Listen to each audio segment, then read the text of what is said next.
Hey everybody, hope you're doing well today. My name is Nate. Today we're going to learn how to ice dye. So we're going to go over what ice dyeing is, and then we're going to ice dye a shirt so that we can learn how to do it too. So with ice dyeing, we're actually taking ice and we're going to be putting it on the shirt with powdered dye. So instead of mixing it with the liquid, we're going to keep the dye as a powder and we're going to put some ice on the shirt. So I made this ice earlier today. I've got a small little ice maker right here. So I've been working on making ice.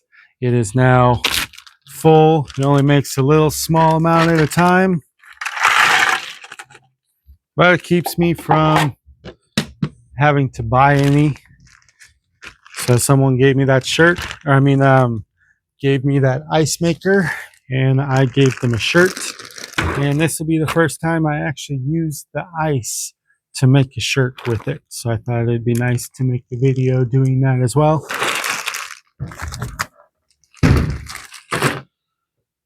So to get started, you are going to want to wash your shirt first. So we start with 100% cotton, and then you want it to be white. White will show the color the best. So get a white shirt, 100% cotton, and wash it with regular detergent on a regular cycle. And you don't have to worry about drying it. That's fine. And then there are there's more than one way you can do this. So after you wash it, you can prep it in soda ash if you want to, or you can skip that process, but we do have to use soda ash. So soda ash is not, we have to use it. That's not an option, but you can either soak the shirt in soda ash. If you want to soak the shirt in soda ash and don't know how to do so, watch my video labeled "What is Soda Ash?" and it'll explain how to prep the shirt with soda ash, and I'll go over that for you. If you don't want to do that, what you can do is after the shirt is tied, then we put soda ash on top of the shirt, and then we put dye on top of the soda ash, and then we put the ice on top. Or there's actually a different way. There's dye over ice, there's dye under ice. There's so many different formations you can do it, but the main things that are needed are dye, soda ash, and water or ice. So the ice is going to melt into the dye and the soda ash, and it's all going to melt into the shirt, and we're going to get some cool different looks and all of that. We're going to get splits, and we'll see what kind of splits we get, because I'm kind of limited on colors, but we can mix colors too and make our own colors to get splits too. So that's an option as well. Okay, so we're going to get started on this. First, before we do that, I'm going to go put this ice back in the freezer for the moment. Okay, so we're going to tie our shirt, and then we're going to go over the dye after that. So whenever I tie all my shirts, pretty much, I always turn them inside out, especially with ice dyeing and with mist dyeing. So I also made a video going over mist dyeing. It's very similar to this, but it is with mist being sprayed over it rather than ice like this, as there are many forms of tie-dye, and the traditional is with liquid, but the dye always comes in a powdered form first, and so we mix it into a liquid, and with ice dyeing we let it melt into the shirt, and that's usually where we get the most splits. We get cool flows, and it'll kind of look like watercolor sometimes. So what I'm doing here first, taking out all the wrinkles, and making sure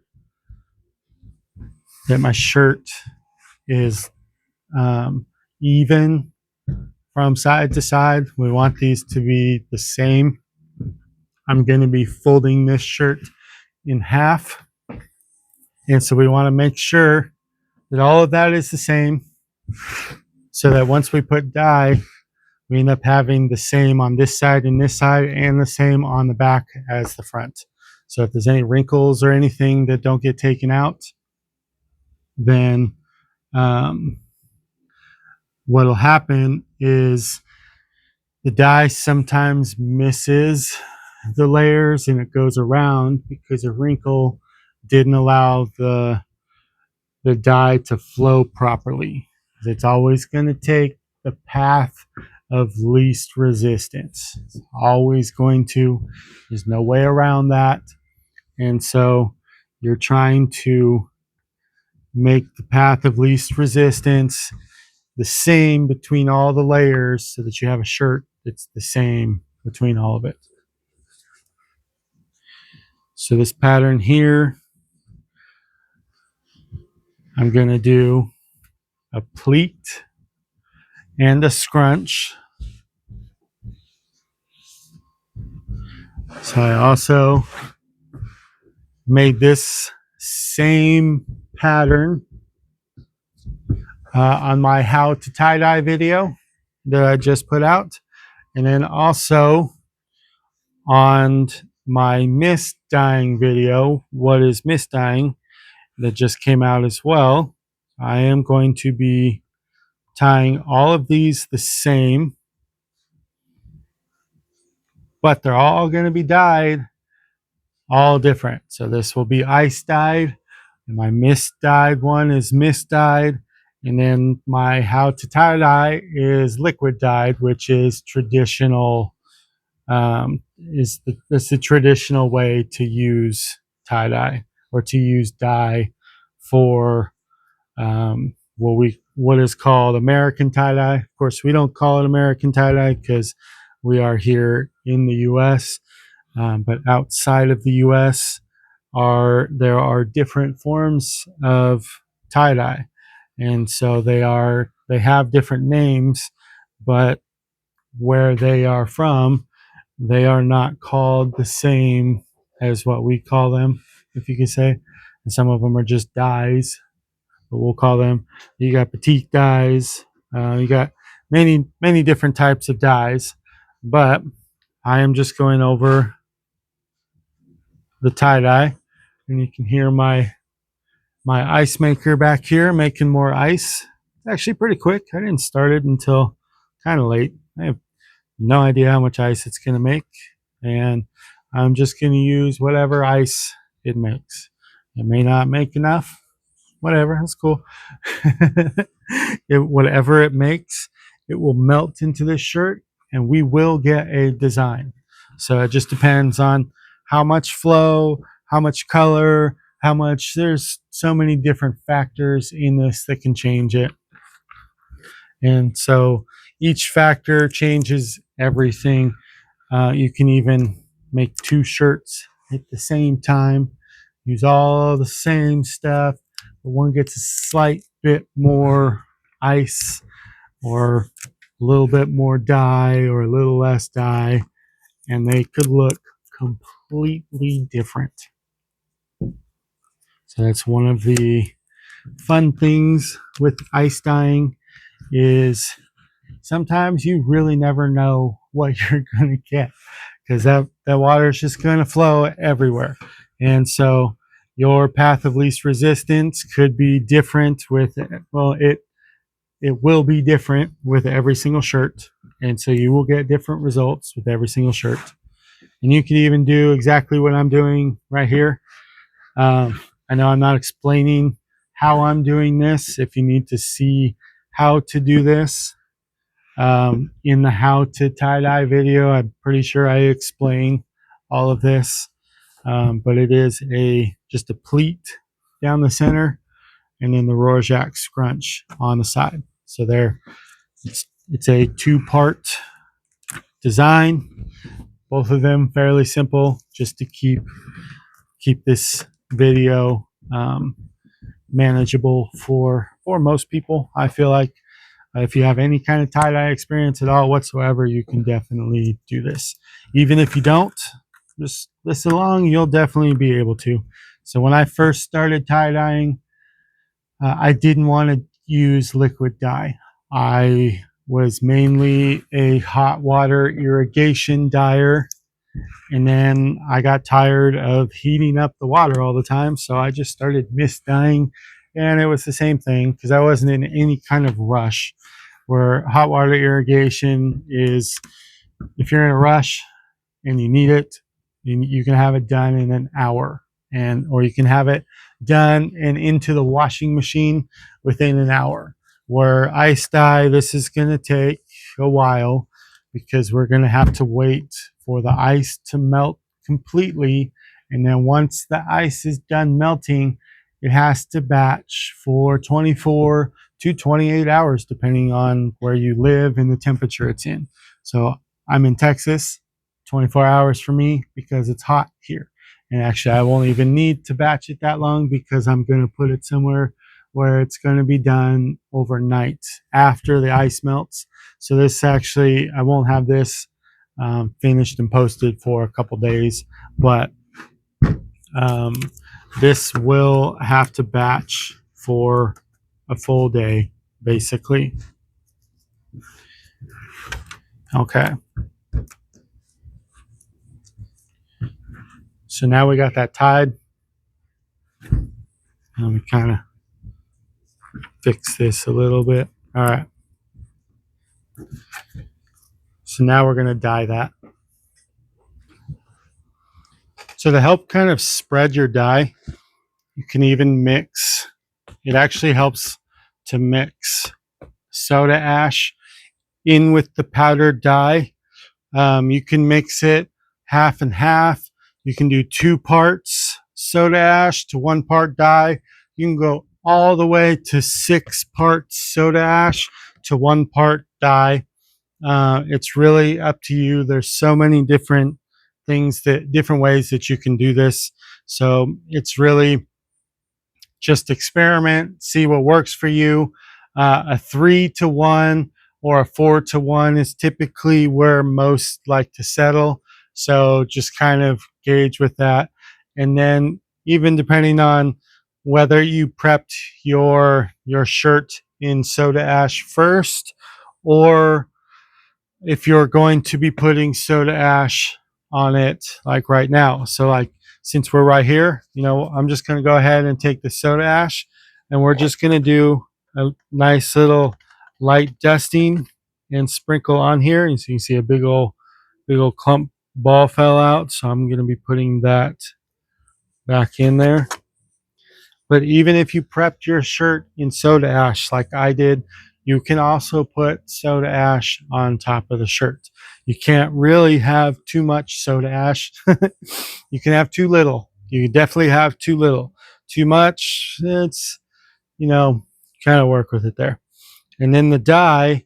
So I have a few dyes here. I'm not really 100% sure what all I have here. All of these are already mixed with soda ash. So I have dyes that are separate that I don't have mixed with soda ash. And then these have soda ash mixed in them at probably around a 3-part soda ash to 1 part dye. Once you mix dye like this for ice dye or for mist dyeing, you can no longer use this dye for liquid dyeing. Once you mix this and then water touches it, it starts to lose potency almost instantly. So it needs to be on the shirt when all of those happen. But you can mix soda ash and dye together and keep them safe. So I mix these. Honestly, it's been a few years since I mixed these. So I have no idea how potent it's still going to be when it's on here. But I know they're going to dye. I know some of these are probably not good because they weren't very good back then. I was working with, I don't know, some dye I had left outside. I didn't know what I was doing when I first started. So, it's It happens. All right, so what we're going to do, I keep touching this little dragon here. Okay, so once you've got all your dyes mixed, and there's even, when you're trying to figure out what colors you want to use, so if you want a lot of splits, you're going to want colors that are not your primary colors. I'm basically working with primaries here. So what I'm going to end up doing actually is I'm going to mix a few colors and just make some custom whatever. I'll have them overlap while they're on here. And then I even have this one right here that says mixed dyes, all colors. So when I was doing lots of mist dyeing, I was putting the dye on and a lot of it would fall off. And I was saving that dye before I would get it wet. And so it produces some really cool colors. I've made, when you put dye under ice or dye over ice, it has something different from both. And so maybe that's what I'll do here. So I do put a towel down first. The towel helps keep water from building on the bottom and collecting and making it muddy. It just falls straight down by putting a towel. So I have an old towel that I've been using. I have no idea how many times that thing has been dyed. I have multiples that are just like it, and so they're just my dye towels basically. All right, so we're going to keep this pretty simple here. What I'm going to do, take some black here.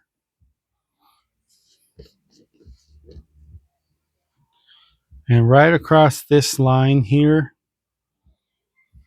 take just a plastic, regular old plastic spoon. And we're going to scoop some in, bring it over so that your spoon is in line with the line. And you're just going to tap and let it fall off. And you're going to build it up just right there on that spot.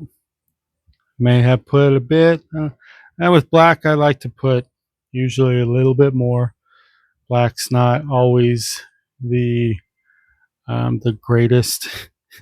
It likes to dilute out, and if you want to have a deep black, I do put some extra on that just for that. Okay, so here I'm going to take my mixed color. So this is all mixed colors. And if you just want to take a bunch of colors and mix them together, you can definitely do that. Just mix your colors together. Ice dyes are nothing, there's nothing special about ice dyes other than they are mixed in ways to split to give you different colors. So that has the potential to be lots of different colors. If I was to just mix that color as liquid, it's gonna be a brown. So by using ice, we're gonna get some different colors. So this says True Violet. I'm going to hope that's what it is. Some of these, there was a time I was mixing different colors and doing different things, and I didn't really know what I was doing back then. And now I'm deciding to use up all of that stuff that I mixed up. I have these dyes, making videos. I'm enjoying the video making. I'm actually right about ready to monetize. By the time I have these videos made and posted, I may be applying. I have, see, when I checked earlier, I had 3,900 watch hours, and I need Is that the right color? And I need 4,000 for the year. So I'm really close. So thank you everybody that's been watching. I hope to continue to make more videos for you. So here we go. We got one that says sky blue. I remember this not working very well before, so we're just gonna put it here on the edge. We'll see what happens. So what I'm doing is going a black, brown, purple, and a blue, kind of overlapping a little bit. And then I've got this one over here that says turquoise. But as I look at it, I don't know if that is turquoise, but hey, whatever. We're just gonna go with it. That's one of the great things about tie-dye is you can just do whatever. So we're gonna overlap these two, that way that they blend. So if you overlap colors, like you can put a color over a color, I'm gonna go ahead and take, just because I like blues, we're gonna make this right here, just because we can with ice dye, we're gonna put a little bit of blue over the top of that. We're just gonna have fun with it. We're gonna let it do different things. Okay, so here I'm gonna mix a little bit of yellow into there too. Do some yellow over the blues. That'll give us some green in there. If we don't put too much, just do some green and turquoises and teals. We'll see. Not really 100% sure here. That's why we're just we're letting it do its thing. It's one of the great things about tie-dye. You just let stuff happen. Okay, so from here, we are actually going to put ice on it now. So I'm going to kind of build up the edge here so that the ice has somewhere to catch. On this part, so here we're going to do dye under ice. And here we're going to do dye over ice. So we're going to put ice down, cover all this, and then we're going to put dye on top of the ice here. And it's going to give us two different looks. And so if you're wondering like how much dye to put on here too, it's there's not really an answer for that. It's up to you. If you want heavy dye, put a lot of dye on. If you want light and more flows and stuff like that, and lighter colors, put less dye. So there's going to be just so many different ways to be able to do this. And I can only show you really one at a time per video. Okay. So I did not think about bringing things to make a wall here. So actually what we're going to do, I'm going to push this up against there. There we go. You want to make a wall, a way for it to hold the ice so that the ice melts into the shirt and not around it. Otherwise you're just wasting it.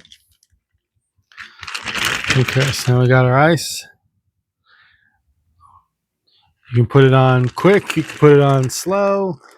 It's all up to you. The quicker you put it on, the more likely you are to mess things up. But, we're just going to put it on here and let it go. So I got more ice than this. This is my first bag. You're going to want to put a few pounds of ice.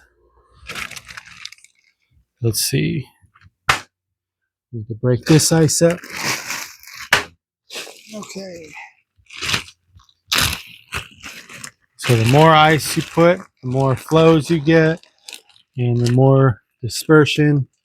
And there is a point where you have too much ice, and there is a point where there's not enough ice. So that's going to be, it's going to change with each shirt, with each tie. There is just so many options here, but you want to cover the whole thing. So make sure your whole shirt is covered. And put a little more.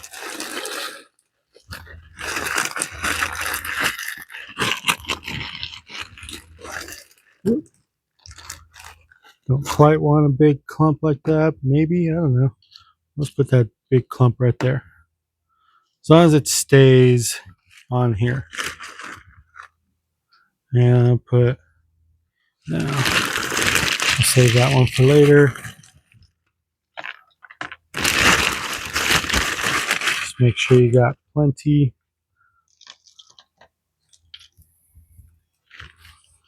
Okay, so now we got ice on here. And we're going to take our die that said mixed dyes, all colors. So that was this one here that was all the different colors mixed together. And we're putting that all over here.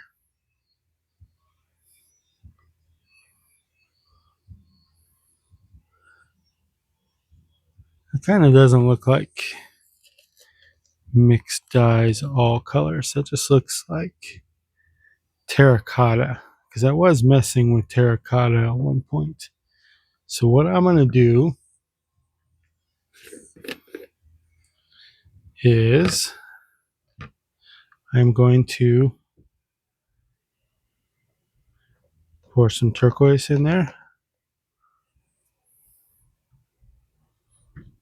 And then I'm going to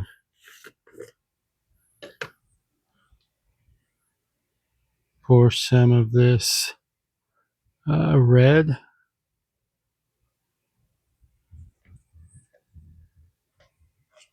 I'm just going to back the camera up a little bit.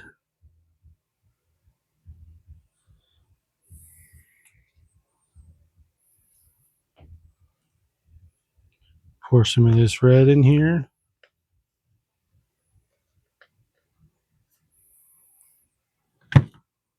And then, yeah, why not? So we're going to put some yellow in there too. We're going to make all colors a little bit in here. With some yellow.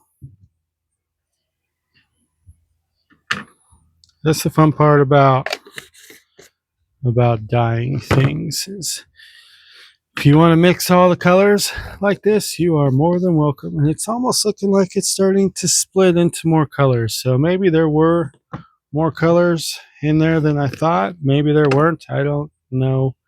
But we're just going to 100% make sure that we have lots of different colors into our mix. So let's put some orange in there. And then I'm going to get some purple to drop in there as well, and then it'll be good. So yeah, so this was the one labeled True Violet. So we're going to drop a little True Violet in there.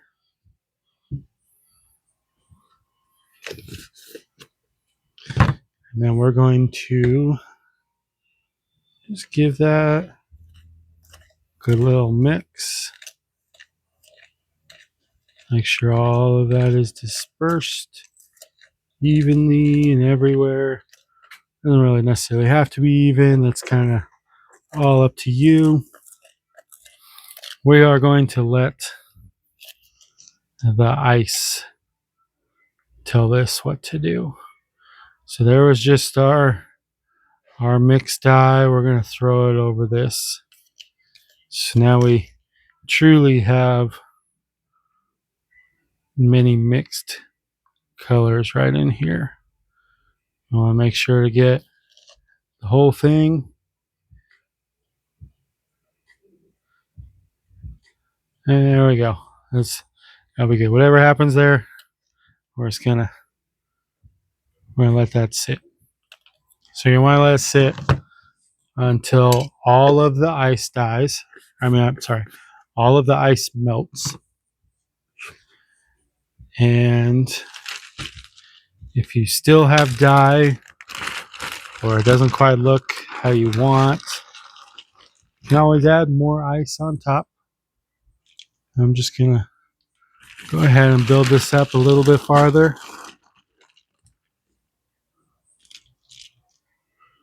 That way we got plenty of dye.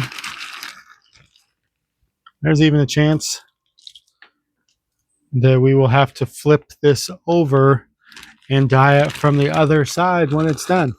That happens many times as well. So, and that's an option too. So if you want to put less dye here, less ice, you are totally able to, and then flip it over and put more dye on the other side and let it melt for that. From this point, just let it finish melting. It could be done tomorrow. It could be done. There's so many different times. It just depends on the temperature you're at.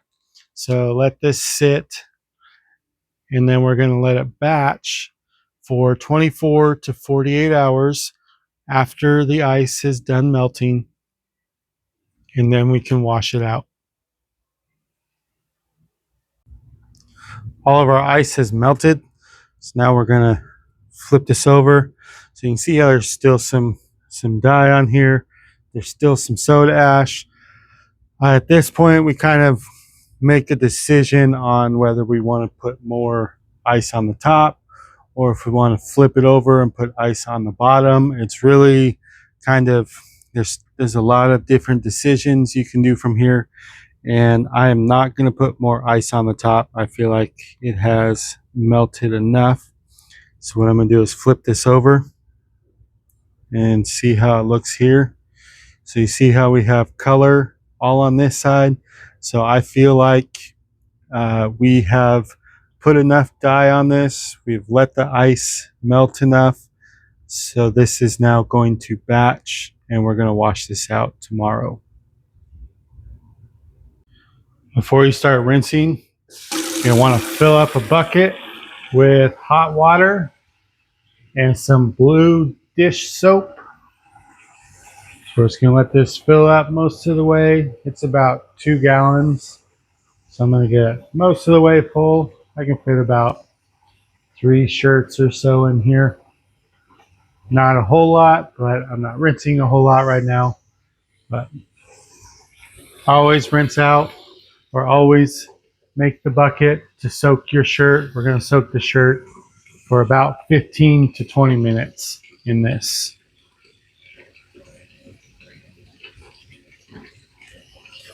And this is the hottest water that my faucet will get. I'm probably good right there. So I'm just going to put some dish soap. Not too much. Need enough for it to suds up, but not too much, because then your washing machine can't handle it. So the more you put in, the more you're going to have to rinse out. Okay, so now that that's ready. For rinsing, you're going to get a lot of different answers on what temperature water to use first. There's not really a definitive on what is better. It's more of a preference over the style that you're going for. So there are some styles that require to be rinsed with hot water first, and there are some styles that will work better if you rinse with cold water first. So I'm here rinsing with cold water. I typically always rinse with cold water first, but there are styles like hot water irrigation where you would want to rinse with hot water first. And what happens is when you rinse with hot water and you have soda ash and dye on the shirt, the combination of soda ash, dye, and hot water can make the dye bond to the shirt instantly. Where with cold water, it takes time. It has to sit. So if it's already sat and stained and has dyed how you want it to dye, then you're going to want to rinse with cold water. That way you can get all the dye out and you don't have to worry about it staining it everywhere. Where if you rinse with hot water, you get the chance of it back staining somewhere where you don't want it to stain. So you'll want to rinse with cold water first. But then we're going to rinse with hot water afterwards still too. So hot water gets more of the dye out. It will release more of the dye, and so that it doesn't stain later while you're wearing it.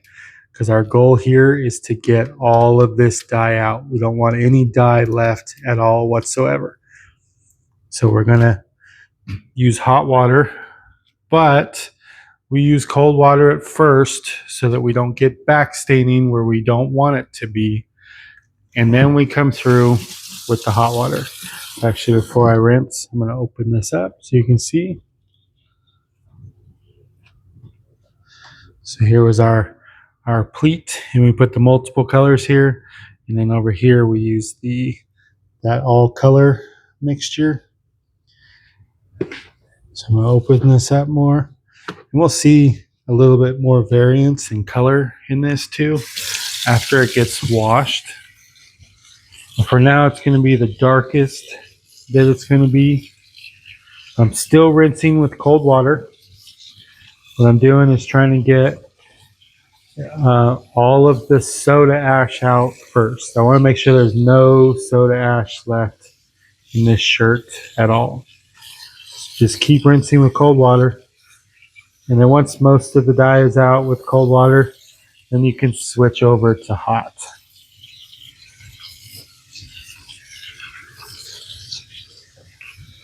So just keep rinsing.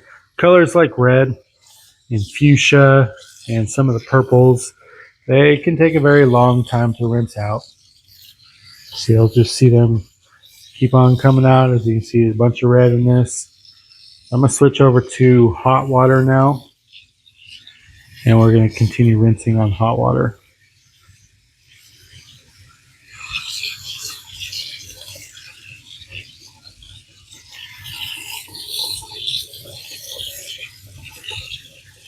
Make sure to get everywhere.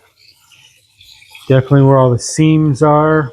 Extra dye likes to hide in some of those areas. Get the whole shirt very well. And I can tell I used quite a bit of dye. I probably could have gone much lighter on the dye on this. But hey, you live and learn. So we'll actually see its true colors once we wash this out. So you see like a steel blue color in here almost. And a very crimson red. It's like crimson steel, it looks like, is the color we got here. Maybe some rusted steel. Crimson rusted steel. Okay. I think we are good. So we're going to give this a squeeze.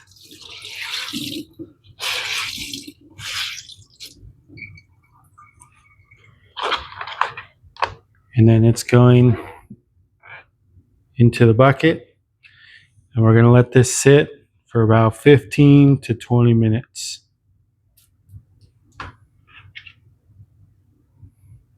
All right, so now that this has sat for about 20 minutes, we're going to rinse out that extra soapy water.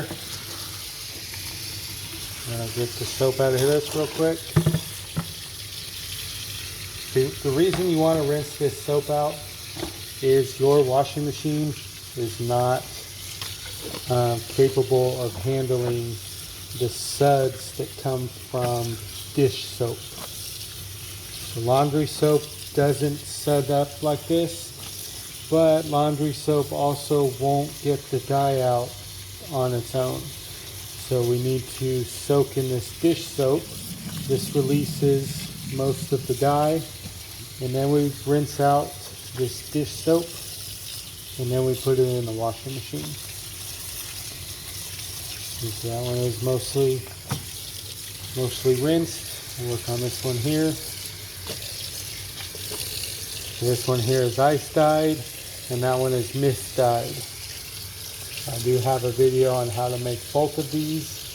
This portion of the video is on both videos, so if you want to see how to make the other, they are both tied the same, they are both dyed different. So if you just want to see the difference in how the color works, go ahead and check out that other video.